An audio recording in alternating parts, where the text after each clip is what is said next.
Bu diupdate lagi mungkin atas laporan apa untuk jenis ini? Ya, itu ya. Mungkin jadwalnya minggu ini atau masih minggu depan Bu? Minggu depan. Pada R? Minggu depan. Ya, Ibu alasannya mereka tidak menemukan titik cerang itu apa, Bu? Ya itu. Jadi setelah kita menjembatani yang jelas dari penyidik, jika memang dari kedua belah pihak pengen mediasi atau melakukan mediasi, yang jelas kita menjembatani.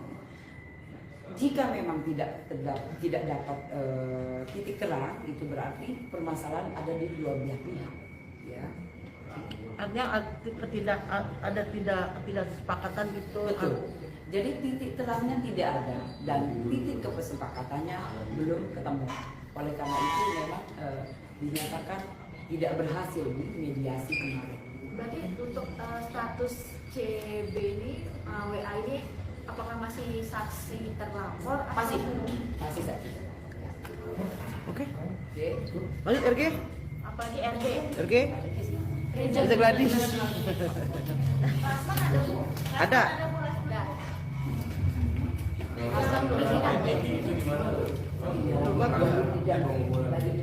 Doktif. Aja Bu, udah ada pemeriksaan dari penyidikan, dari penyidik datang ke katanya Rasman. Ke Polda. Atensi di sana. Kalau ketemu terapi lah. Oke. Siapa lagi tadi? RG. Bisa Gladys. Roll and adanya lewatin. And bukan Roy Vivi. Roll and. Ayo. Dah. And. Oke.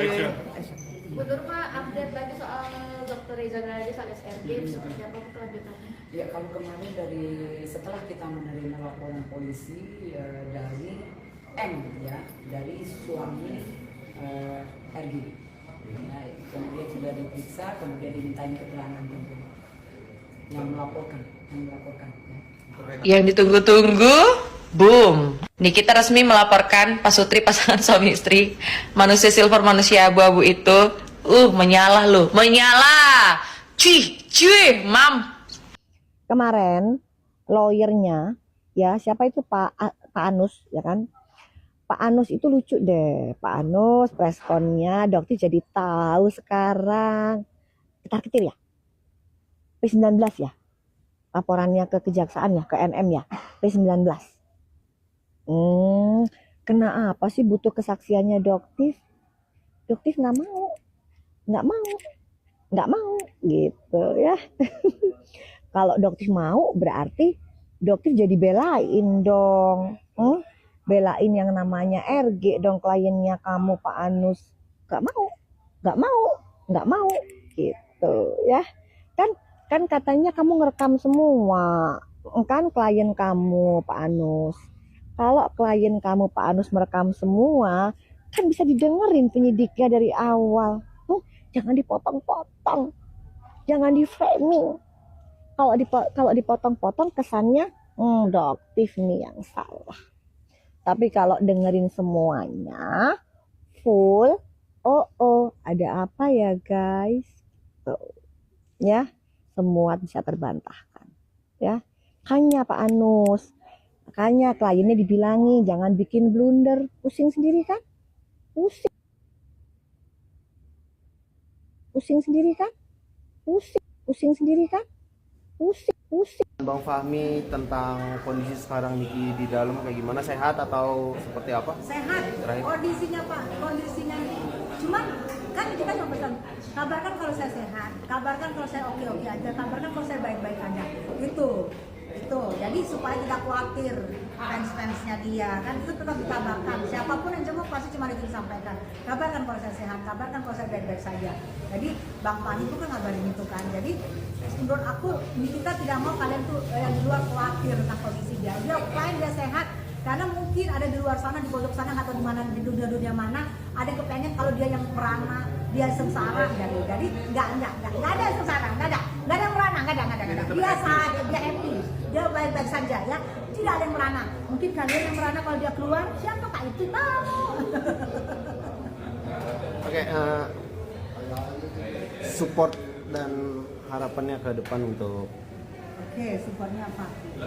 Support buat Kak Niki, yang pasti di sana tetap bisa jaga kesehatan. Pastikan di sini keluarga Kak Niki juga sedang baik-baik saja, dan juga pastikan ada keluarga-keluarga yang lain menjaga anak-anak. Ya, pokoknya Kak Niki tetap semangat, tetap jaga kesehatan. Insya Allah setiap rintangan hidup pasti berjalan. Itu aja. Support aku buat Niki. Nik, kamu baik-baik aja di sana. Gak usah terlalu dipikirkan tentang anak kamu. Nanti kayak kemarin asam lambung kamu naik lagi. Kita nggak mau dengar asam lambung kamu naik, kamu sakit, kondisinya apa. Kamu percayakan anak-anak kamu di luar tetap oke dan ada yang jaga. Dan kita mau kamu sehat, dan kita mau kamu tetap fight, dan kita mau tetaplah kamu bicara lantang tentang kejujuran, tentang apa yang kamu ketahui kamu harus ngomong ya.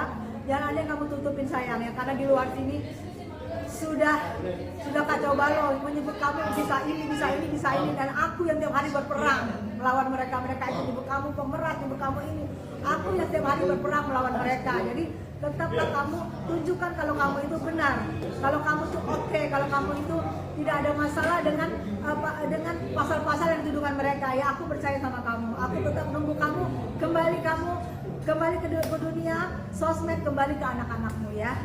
Maaf, agak sedikit romantis. Artinya percaya kalau ini kita akan segera bebas. Aku yakin bebas. Aku yakin bebas karena aku lihat bolak-balik kan, ngumpul berkas-berkas tambah lagi. Itu pasti JPU yang bilang mana? Kok belum ada? Mana nih yang pasal yang ditujukan menurut aku? Pasal yang ditujukan mana nih? Kok belum ada? Mana? Jadi terus terterakan sampai kapan? Sampai tanggal 20 Mei masih begitu juga. Itu biasanya sudah berhak untuk mengajukan pidana bebas. Aku berharap gitu. Tetap itu yang bikin aku lucu itu si anak durhaka itu. Dia posting seakan-akan ada berita nih. Tunggu saja. Nanti saya posting. Terus nggak lama, selang berapa jam, berapa menit, tak apa gitu, dikirimnya lagi aku sama viewersku, nggak jadi posting dia kak, katanya. Lu ngapain sih?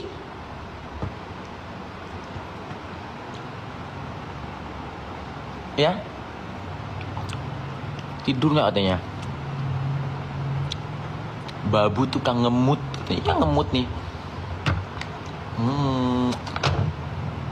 Gak kena mental, ku praktekan. Mama ongeng, ya, Papa offline, ya, ya. Kayak kemarin nih, saya cari nih, mana sih? Pindong itu yang itu. Mana sih pengakuan? Dia screenshot biar seneng gitu. Gua sini aku berhasil. Jangan, dia mancing Bennett kitabnya. Kayak ini nih. Aku harus pinter. Ku cari nih. Ada video ternyata pengakuan dia bahwa dia itu Sarul. Mengakui. Kenapa aku bisa panggil Sarul di saat aku di Polda Jatim? Ya karena itu. Karena video itu. Karena aku tahu itu postingan udah lama, 5 tahun yang lalu. Makanya aku panggil Sarul. Absenso. Aku panggil Sarul ya karena aku tahu di situ. Enggak, kita nggak dengerin buzzer, kan mereka lagi cari rezeki. Iya, kita bukan nggak mau dengerin buzzer ya. Dia lagi cari rezeki. Ya, dia lagi cari uang. Itu poinnya. Aduh. Kan enak ya, dia terima uang ya kan. Kita nggak sakit hati. Itu bosnya keluar duit. Bosnya keluar duit, kita nggak sakit hati, nggak berhasil. Lu cair. Iya, enak kan? Dan Apa? Buzzer. Ini buzzer sesungguhnya. Musik banget ya buzzer. Kok bangun tidur ya? Ini kan udah ngapain ngocok? Hei, aku off dulu. Bennett.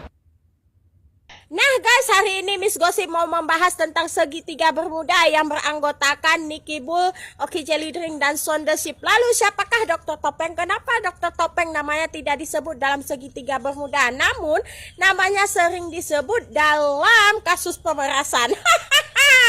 Ternyata guys, Dokter Topeng itu adalah buzzer dari segitiga bermuda. Miss kok tahu? Iya, menurut penelusuran Miss Gosip ya guys, serangan yang dilakukan oleh Dokter Topeng ini menuju kepada 5 brand tersebut guys. Yang pertama SS, Devena, DRL, DRZ, dan pabrik skincare-nya Heni Sagara.